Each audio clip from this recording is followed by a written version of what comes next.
Prêt pour l'aventure? Plongez dans les meilleures excursions d'une journée depuis Subotica et explorez des paysages spectaculaires, des destinations historiques et des activités en plein air. N'oubliez pas d'inclure des liens vers tous les produits dans la description.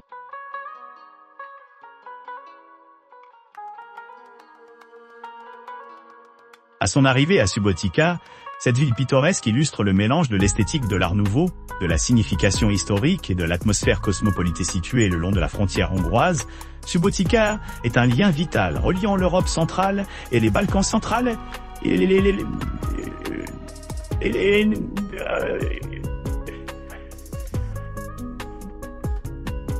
Sa population diversifiée reflète le voyage migratoire à travers l'Europe du Sud-Est, ce qui en fait un creuset unique de culture. 1.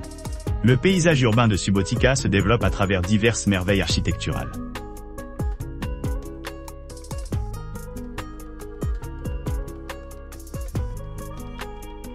Voyageant vers le nord, les vestiges de l'influence austro-hongroise persistent pendant un autre siècle. Au-delà de leur disparition, notre voyage commence au cœur de Subotica, une ville enchanteresse caractérisée par des merveilles architecturales datant des 19e et 20e siècles.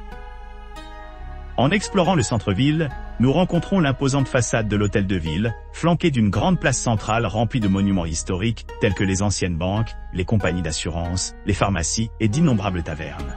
À côté de Subotica se trouve le lac Palić, une oasis pittoresque qui offre aux visiteurs un répit de l'agitation urbaine.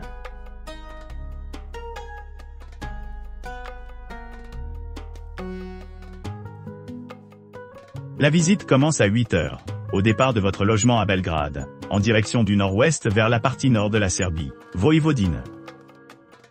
En passant par la plaine pannonienne et la région de Voïvodine, vous arriverez au lac Palić, le plus grand lac naturel de Serbie, qui aurait été formé lorsque le berger Paul a versé des larmes sur la perte de son troupeau, ce qui a donné lieu à des eaux salines. Le rivage du lac s'étend sur 17 km, offrant une promenade pittoresque parfaite pour des promenades tranquilles.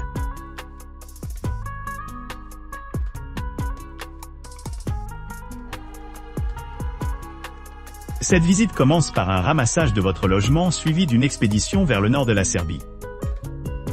En arrivant sur la place de la Liberté après un voyage de 2 heures, on remarque une différence significative par rapport au paysage urbain européen typique.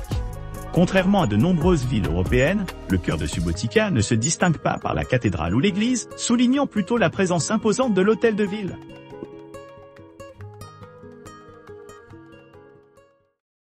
N'oubliez pas d'aimer et de vous abonner pour recevoir plus de contenu comme celui-ci.